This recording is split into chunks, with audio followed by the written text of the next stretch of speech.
সবাইকে আমন্ত্রণ জানাচ্ছি এনটিভির নিয়মিত আয়োজন মার্কেট ওয়াচে। আমি হাসিফ হাসান আপনাদের সাথে আছি। দর্শক, আমাদের সাথে আজকে স্টুডিওতে উপস্থিত আছেন অতি পরিচিত মুখ, পুঁজিবাজার নিয়ে সবসময় যিনি কথা বলেন, সোচ্চার থাকেন, আছেন ডক্টর জহিরুল ইসলাম, চেয়ারম্যান প্রাইলিংক সিকিউরিটিজ লিমিটেড, এবং তিনি ডিএসসি ব্রোকার্স অ্যাসোসিয়েশনের একজন ডিরেক্টর। জহির, স্বাগত জানাচ্ছি আপনাকে।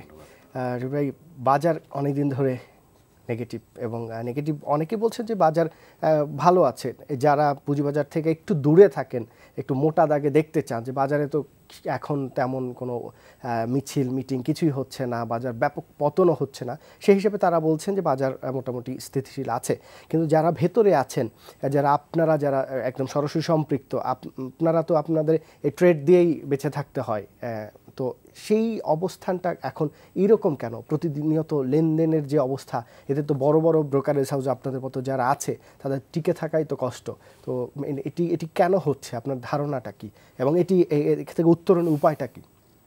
না, আসলে ভালো, আপনি খুবই একটা সুন্দর প্রশ্ন, যুগোপযোগী। আমাদের ঢাকা স্টক এক্সচেঞ্জে প্রায় 250 ব্রোকার আছে, চিটাগাংয়ে যদি ধরেন আরও 150-400 ব্রোকার। তো এদের শাখা মিলিয়ে অনেক অফিস, আমাদের অনেক স্টাফ। তো বেসিক্যালি আসলে আমরা যেই বিষয়টা নিয়ে আসলে চিন্তিত, লেনদেন। তো লেনদেন কিন্তু আপনারা এখন দেখেন 400 কোটি বা তার আশেপাশেই কিন্তু হচ্ছে। তো এই লেনদেনে কিন্তু ঢাকা স্টক এক্সচেঞ্জ যে ডিমিচুয়ালাইজ এক্সচেঞ্জ যেমন ভায়াবল না, ঠিক তেমনি প্রত্যেকটা ব্রোকারেজ হাউস যাদের বিশেষ করে বড় সেট যাদের আছে তাদের তো আরও বেশি প্রবলেম বিষয়টাতে। তো তারা কিন্তু আসলেই স্ট্রাগল করছে, এবং সামনে যে আমরা যেটা বুঝতে পারছি যে খুব বেশি কিছু যে ভালো দেখতে পাচ্ছি তাও না, তাই না? এই তো রমজান মাস, সামনে ঈদ আছে, তারপর আবার এরপরে আবার 2 মাস পরে আরেকটা ঈদ চলে আসবে। তো আমার কেন যেন মনে হয় একটু স্লো বা মুডি মনে হয় বাজার চলে যাচ্ছে আর কি। আর বেসিক্যালি আমরা যেটা ভেবেছিলাম যে বাজেটে পুঁজিবাজার নিয়ে হয়তো সরকার কিছু ইনসেন্টিভ দিবে বা পজিটিভ কোনো এখানে কথাবার্তা থাকবে, সেটাও কিন্তু আমরা আসলে পাইনি। তো যার ফলে বিনিয়োগকারী, স্পেশালি যারা আপনার রিটেল ইনভেস্টর যারা, তারাই তো মূল মার্কেটটা এখন চালাচ্ছে। বাট আমরা যেটা আশা করি যে ক্যাপিটাল মার্কেটের যে বিউটি বা মেইন যারা আর কি আপনার লেনদেনে যারা থাকে, আপনার ইনস্টিটিউশনাল ইনভেস্টর, সেটা মিউচুয়াল ফান্ড বলেন বা আপনার মার্চেন্ট ব্যাঙ্কগুলো বা অন্যান্য ব্যাঙ্কগুলো বা যারা যারা আছেন তারা কিন্তু অনেকটাই এখানে তারা ইনএক্টিভ অবস্থায় আছে। তো যার ফলে আমরা দেখতে পাচ্ছি যে এখানে আগে যে একটা ভাইব্রেন্সি যেটা, সেটা কিন্তু নাই। ভোলাটিলিটি তো দূরের কথা, ভাইব্রেন্সি নাই। তো যার ফলে লেনদেনের গতি কম, আর ইন্ডেক্সেরও যে খুব বেশি ওঠানামা হচ্ছে তাও না। দেখা হলো টানা 2 দিন বা 3 দিন হয়তো বা 20 পয়েন্ট পড়ে গেল, পরে একদিন হয়তো একটু ঝলক কোনো লেভেল থেকে হয়তো বা দেখা আইসিবি থেকে কোনো বাই আসলো, হয়তো বা ইন্ডেক্সটা পজিটিভ 2 পয়েন্ট বা 3 পয়েন্ট প্লাস আসছে। এইভাবে কিন্তু মার্কেট চলছে। তো এইভাবে যদি বেশি দিন চলে তাহলে তো ব্রোকারেজ হাউসগুলোর জন্য আসলেই প্রবলেম, তাই না? আমাদের ব্রাঞ্চগুলো রক্ষা করা, প্লাস স্টাফদের বেতন স্যালারি দিয়ে, বোনাস দিয়ে মেনটেন করা ভেরি কঠিন, ভেরি টাফ। কিন্তু আবার অন্যদিকে যারা বিনিয়োগকারীরা আছেন, তাদের তো অনেকেই এখনও লোন ইউজ করেন, মার্জিন লোন ইউজ করেন। তাদের তো যে পরিমাণ ইন্টারেস্ট দিতে হয় সে পরিমাণে তো মুনাফা অবশ্যই। যদি মার্কেট যদি ভাইব্রেন্ট বা ভোলাটিলিটি যদি না থাকে, যারা মার্জিন লোনে, যারা এই ক্যাপিটাল মার্কেটে বিজনেস যারা করেন, তাদের জন্য ডেফিনেটলি দিস ইজ অ্যালার্মিং। তবে যারা মার্জিন লোনের বাইরে যারা ধরেন যে ইনভেস্টর হিসেবে নন মার্জিন, যারা নর্মালি যারা আপনার শেয়ারে ইনভেস্ট করে বসে আছে, তাদের জন্য আমি কোনো ভয়ের কোনো কারণ দেখছি না। তো মার্কেট হয়তো বা একটু আপনার কি বলবো আমি, যে স্লো যাচ্ছে, এটা হয়তো বা একসময় তার ভাইব্রেন্সি বা গতি আসবে। বাট প্রবলেম হলো এটি যে মার্জিন লোনে যারা আছেন তাদের কিন্তু মানে ডেইলি তার কিন্তু ইন্টারেস্টের চাকা ঘুরছে, ঠিক আছে? তো যার ফলে আলটিমেট তাকে কিন্তু বছর শেষে মোটা অঙ্কের তার ইন্টারেস্ট তাকে শোধ করতে হবে। তখন দেখা যাবে যে সে যে আশা করেছিল সেই আশায় ঘুরে বালি হবে। তো এই জন্য কম লেনদেনে বা আপনার ভোলাটিলিটি যদি মার্কেটে কম থাকে, সেক্ষেত্রে কিন্তু মার্জিন লোন যারা নেয় তাদের জন্য প্রবলেম, অবশ্যই প্রবলেম। আরেকটা বিষয় আমরা দেখছি যে বাজারের বর্তমান যে অবস্থা, সেই অবস্থায় মানে সেই অবস্থাটা থাকার কথা না। এখানে অনেক বিনিয়োগ আসার কথা, বিনিয়োগ আসছে না। এই যারা অর্থনীতিবিদ, যারা এই পুঁজিবাজার নিয়ে কাজ করেন, বিশ্লেষণ করেন, তারা সবাই বলছেন যে এখানে আস্থার অভাব। কিন্তু এখানে আপনারা যারা আছেন সরাসরি সম্পৃক্ত, আপনারা অনেকেই মনে করছেন যে বিএসইসিও মনে করছে এখানে আস্থার অভাব নেই। কিন্তু আস্থার সংকট যদি না থাকে, বর্তমান দেশের ইকোনমির যে অবস্থা, তাতে তো বাজারে প্রচুর টাকা আসার কথা। আপনি ইন্ডিয়ার অবস্থা দেখেন, সেখানে ক্যাপিটাল মার্কেটের অবস্থা দেখেন, বাংলাদেশের ক্যাপিটাল মার্কেটও সেই অবস্থানে যাওয়ার কথা। অ্যাটলিস্ট 2010-এর যে অবস্থান ছিল সেই জায়গা থেকেও অনেক বেটার মার্কেটে ট্রেড হওয়ার কথা, সেটি হচ্ছে না। তার মানে সমস্যা আছে। সেই সমস্যাগুলো চিহ্নিত করার দায়িত্ব কাদের, এবং তারা করছে না কেন? আসলে দেখেন, হ্যাঁ, আমাদের দেশের ক্যাপিটাল মার্কেট কিন্তু সেইভাবে সম্প্রসারিত হয়নি। আমাদের দেশের ইকোনমি যত বড় হয়েছে, তাই না, তার সাথে কিন্তু ক্যাপিটাল মার্কেটে কিন্তু সামঞ্জস্য অতটা নাই। হ্যাঁ, বাট আসলে যেটা উচিত ছিল যে আমাদের মানে এই ইকোনমিকে সাথে এগিয়ে নেওয়ার সাথে সাথে ক্যাপিটাল মার্কেটকেও এখানে ইনভলভ করা, এবং তাহলে কিন্তু আমাদের জিডিপি গ্রোথ বলেন বা উন্নয়ন বলেন সেটা কিন্তু আরও বেশি হতে পারতো। তো এখানে আমি মনে করি যে কিছু দূরদর্শিতার অভাব আছে। হ্যাঁ, পাশাপাশি আমাদের এখানে কিছু বলবো যে স্বচ্ছতার তো ডেফিনেটলি কিছু অভাব তো আছেই। জবাবদিহিতা, স্বচ্ছতা ডেফিনেটলি অভাব আছে। কারণ আপনার এখানে দেখা যাচ্ছে বিনিয়োগকারীরা হয়তো বা তারা আস্থা ওইভাবে পাচ্ছে না।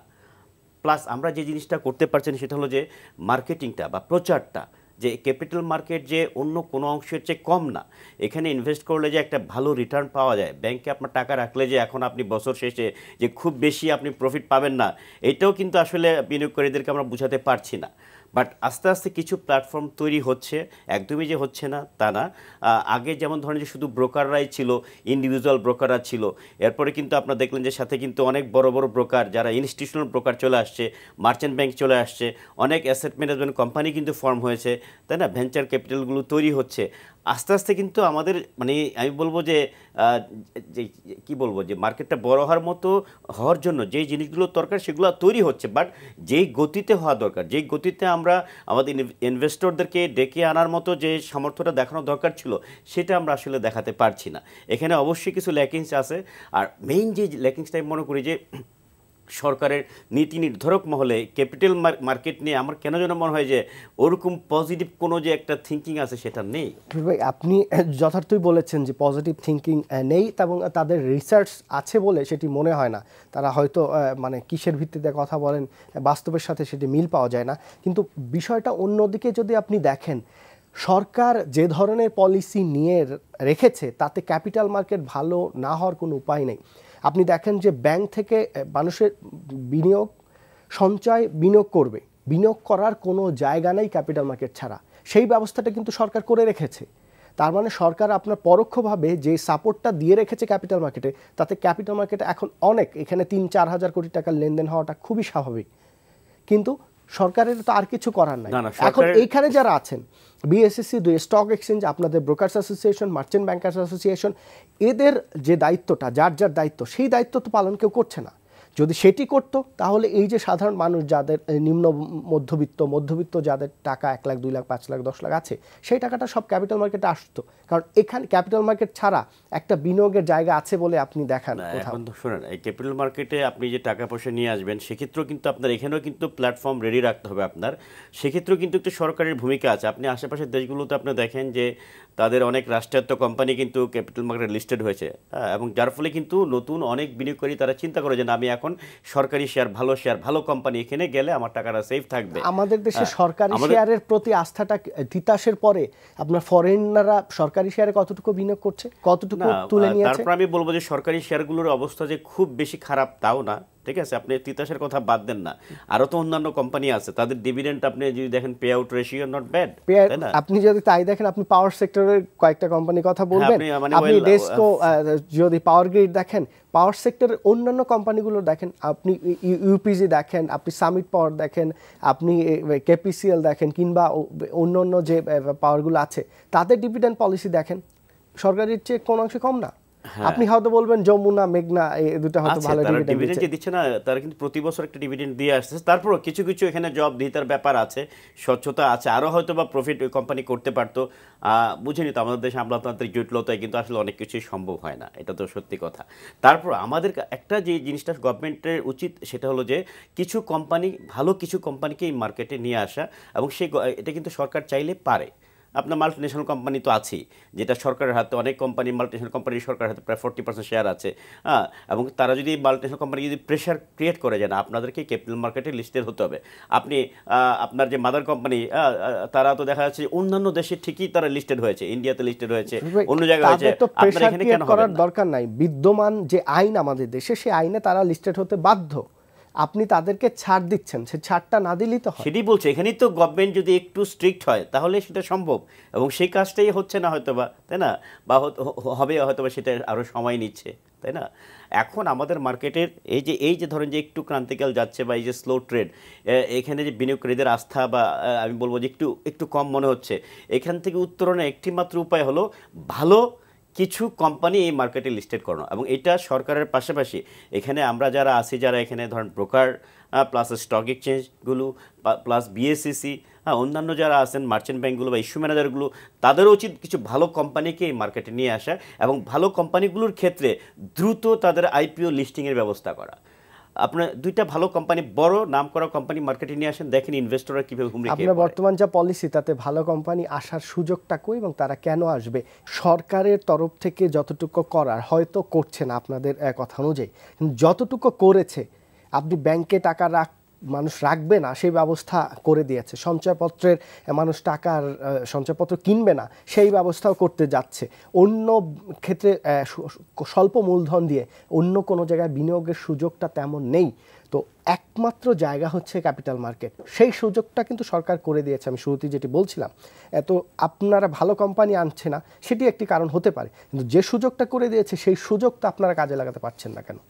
হ্যাঁ, সেটাই বললাম যে আমাদের এখানে মার্কেটিংয়েরও অভাব আছে, আপনার সেটা যে নাই তা না। আর তারপর আমি আপনাকে একটা কথা যেটা এই শুরুতেই একটু আগে বলেছিলাম, সেটা হলো যে আমাদের এই ক্যাপিটাল মার্কেটটা কিন্তু কিছুদিন আগে, আমি বলবো 2-3 বছরের মধ্যে কিছুটা আপনার শেপে এসেছে ডিমিউচুয়ালাইজেশন হওয়ার পরে। এখন কিন্তু আপনার মালিকানা থেকে কিন্তু আপনার ব্যবস্থাপনা পৃথক, আসলে সত্যিকার অর্থে কিন্তু তা হচ্ছে। এখন কিন্তু আমাদের যারা শেয়ার হোল্ডার বা আমরা যারা আগে যারা মেম্বার ছিলাম, তারা কিন্তু এখন সরাসরি কিন্তু এক্সচেঞ্জে কোনো প্রভাব বিস্তার করতে পারি না। তো যার ফলে এখানে আরেকটা ভালো একটা কিন্তু পরিবর্তন এসেছে। আর আপনি যেটা বললেন যে হ্যাঁ, ব্যাংকে আবগারি শুল্ক আরোপ হয়েছে, তারপর ইন্টারেস্ট রেট কমে গেছে, গভর্নমেন্ট আপনার সঞ্চয়পত্রের সুদের হার কমাবে, এগুলো অবশ্যই পজিটিভ সাইন, বাট এগুলোর ইম্প্যাক্ট আসতেও একটু সময় লাগে। হয়তোবা আমাদের ক্যাপিটাল মার্কেটেও কিছু ফান্ড ডেফিনেটলি আসবে, আসবে না যে তা না, ঠিক আছে, অবশ্যই আসবে, বাট হয়তো একটু সময় নেবে আর কি। গত কয়েক বছর ধরে কিন্তু আপনার ব্যাংকের সুদের হার, আমানতের সুদের হার অনেক কম, এবং এখন যে পর্যায়ে আছে অনেকেই ধারণা করছেন এখান থেকে আরও কমবে। তো ব্যাংকের মানে যারা চাকরি করেন বা ছোট্ট ব্যবসা করেন, তারা কিন্তু যতটুকু সঞ্চয় তাদের আছে, সেই টাকাটা তারা কিন্তু ঘরে বসিয়ে রাখবে না, কারণ আপনি রাখার কোনো সুযোগ নেই। তো ক্যাপিটাল মার্কেটে আপনি টাকা নিয়ে আসতে পারছেন না, এই ব্যর্থতা আপনি যেটি বললেন মিউচুয়াল স্টক এক্সচেঞ্জ, দুই স্টক এক্সচেঞ্জের তো এই দায়িত্ব, কারণ এখন তারা প্রফিটেবল অর্গানাইজেশন। দুই স্টক এক্সচেঞ্জের কোনো ভূমিকা আমরা কি দেখছি আদৌ? আমরা কি দেখছি? তা আপনারা যখন সরাসরি সম্পৃক্ত ছিলেন ডিএসসির সাথে, তখন আপনারা যেভাবে মার্কেটিং করেছেন দেশের বাইরে, এখন তো এরা মানে স্টক এক্সচেঞ্জ থেকে তো কোনো ধরনের পদক্ষেপ দেখছি না, এবং এ ব্যাপারে আপনাদেরও তো একটা দায় থাকে যায়। মানে কিছু পদক্ষেপ নেওয়ার চেষ্টা করছি, এবং সামনে হয়তোবা পদক্ষেপ আমরা আরো ভিজিবিলি হয়তোবা নিব অ্যাসোসিয়েশনের পক্ষ থেকে। প্রবলেম যেটা বাংলাদেশের ক্যাপিটাল মার্কেটে দেখা যায়, এখানে যারা বড় বড় যারা গ্রুপ আছেন, তারা এই মার্কেটে খুব স্বতঃস্ফূর্তভাবে তারা লিস্টেড হতে ইন্টারেস্টেড না। বিকজ আপনি বুঝেন যে এখানে যখনই লিস্টেড হতে যাবে, একটা মার্কেটে একটা কোম্পানি যখন লিস্টেড থাকে, তখন তার যে জবাবদিহিতার ব্যাপারটা অনেকাংশে কিন্তু বেড়ে যায়। আর যখন সে লিস্টেড থাকে না, তার কিন্তু জবাবদিহিতার স্বচ্ছতা ওরকমভাবে কিন্তু থাকে না। তো যার ফলে যখনই এই কথাটা যেটি আপনি সত্য বলেছেন, এটি বাংলাদেশের পরিপ্রেক্ষিতে এটা খুবই সত্য, কিন্তু এই আমাদের এই প্রোগ্রামেই এসে তপন চৌধুরী বলে গেছেন যে তাদের আজকে স্কয়ার ফার্মার যে অবস্থান, সেটা কিন্তু এই ক্যাপিটাল মার্কেটের কারণে। তো আপনি দুদিক থেকেই কিন্তু এই ব্যাপারটা আছে, আপনি স্বচ্ছতার ব্যাপার যেমন আছে, আবার একটা কোম্পানি আজকে স্কয়ার ফার্মার মতো এত বড় কোম্পানি, সেটি কিন্তু এই ক্যাপিটাল মার্কেটের টাকা দিয়েই শুরুর দিকে হয়েছে। নট অনলি স্কয়ার ফার্মা, আপনি দেখেন বেক্সিমকো গ্রুপের কথা যদি ধরেন আপনি, বা বিভিন্ন ব্যাংকগুলো, তারা কত টাকা 10 কোটি টাকার কোম্পানি ছিল, আজকে এক একটা ব্যাংকের আপনার পেড আপ ক্যাপিটাল, এমনও কিছু ব্যাংক আছে যার পেড আপ ক্যাপিটাল প্রায় 2000 কোটি টাকা, তার নেটওয়ার্থ হয়ে গেছে অনেক অনেক হিউজ। তো এটা কিভাবে সম্ভব হয়েছে? ক্যাপিটাল মার্কেট থেকেই তো, তাই না? তারা রাইট ইস্যু করেছে, বোনাস ইস্যু করেছে, তাই না? আমি তো সেটাই আপনাকে বললাম। তো আমাদের মার্কেট, আমাদের এই দেশে আমরা যেটা আমরা দেখছি যে আমরা অনেক ইস্যুয়ারের কাছে গিয়েছিলাম, কথাও বলেছি অনেকে, ঠিক আছে, এবং তাদের একটাই কথা যে ভাই আমি এখানে গেলে আমাকে অনেক স্বচ্ছ হইতে হবে, অনেক জব দিয়ে আমাকে করতে হবে, এত সব ঝামেলা যেতে পারবো না। আমরা তারপর তাদের বোঝানোর চেষ্টা করছি যে আপনি এখানে আসলে কীভাবে বেনিফিটেড হতে পারেন। এখানে ট্যাক্সের যে বিষয়টা, ডেফিনেটলি বাংলাদেশ গভর্নমেন্টের একটা আমি বলবো যে গুড থিং, যে তারা 10% ট্যাক্স গ্যাপ রেখেছে লিস্টেড কোম্পানির ক্ষেত্রে, আপনার 35%। কিন্তু আপনি সেটা টেলিকমিউনিকেশনে রাখেনি, এবং এই কারণে কিন্তু রবি হয়তো আসবে না। রাইট, এই জিনিসগুলো, এই যে জায়গাগুলো আছে এগুলো কিন্তু আমাদের ঠিক করতে হবে। দেখা গেল যে আপনার মানে ম্যাক্সিমাম কোম্পানির ক্ষেত্রে আপনি রুলস ঠিক আছে, বাট দেখা ওর ক্ষেত্রে না, তার ক্ষেত্রে বেশি দিতে হবে, ওর ক্ষেত্রে বেশি দিতে হবে, তাহলে তো হবে না।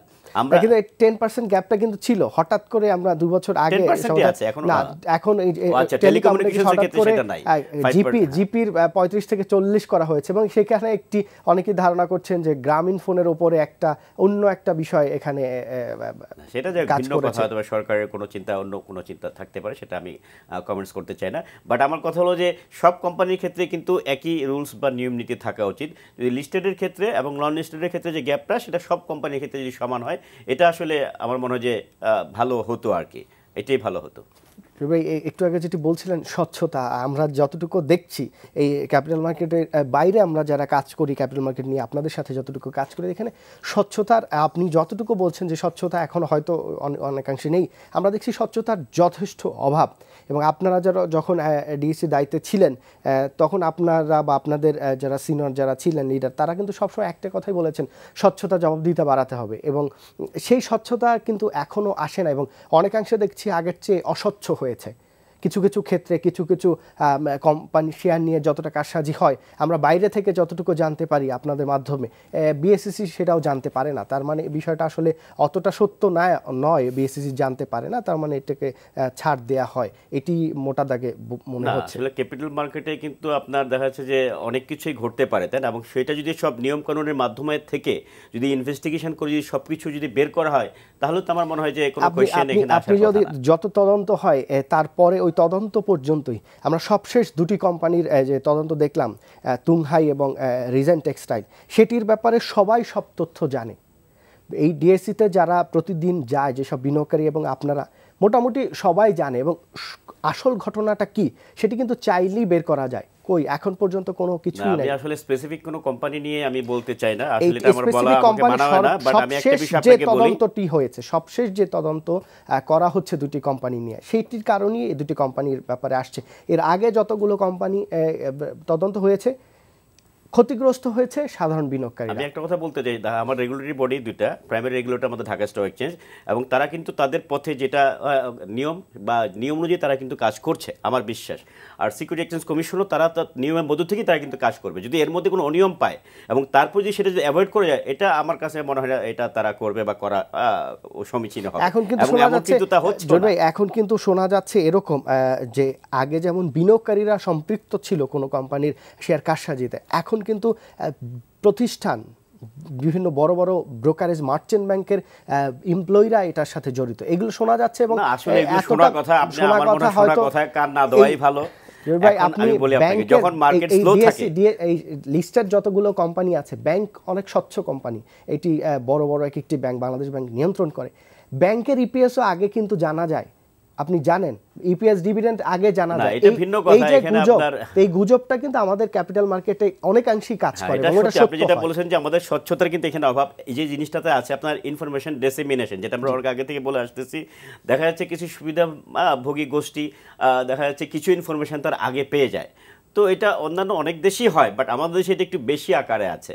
তো যার ফলে দেখা যাচ্ছে যে আপনার মার্কেটে যে আপনার ইফেক্টিভ যে একটা বলবো যে ভালো মার্কেট বা ইফেক্টিভ মার্কেট, সেটা আমাদের দেশে কিন্তু ওইভাবে এখনও হয়নি বা আমরা পাইনি। তো এইখানটাতে কিন্তু আমাদের একটু কাজ করার সুযোগ আছে।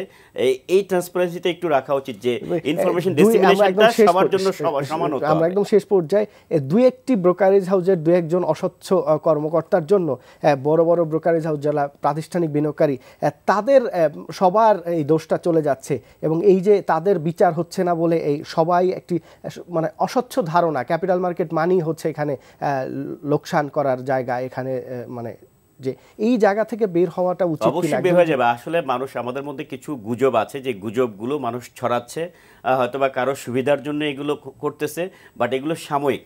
ক্যাপিটাল মার্কেট আমি মনে করি যারা লং টার্ম ইনভেস্টমেন্টের জন্য যারা এখানে আসবেন, এবং যারা ভালো স্ক্রিপ্ট দেখে যারা আপনার পারচেস করে, শেয়ার পারচেস করে যারা ওয়েট করবেন, ডেফিনেটলি তারা লং রানে গিয়ে প্রফিট করবেন, এর মধ্যে কোনো ডাউট নেই, কারণ আমরা দেখে আসছি, অনেক দিনের অভিজ্ঞতা আমাদের। ভাই থ্যাংক ইউ আমাদের অনুষ্ঠানে আসার জন্য। দর্শক এখানে শেষ করছি, আগামীকালকে এই অনুষ্ঠানটির উল্লেখযোগ্য অংশ দেখতে পারবেন দৈনিক শেয়ার বিজয়। সবাই ভালো থাকবেন, আল্লাহ হাফেজ।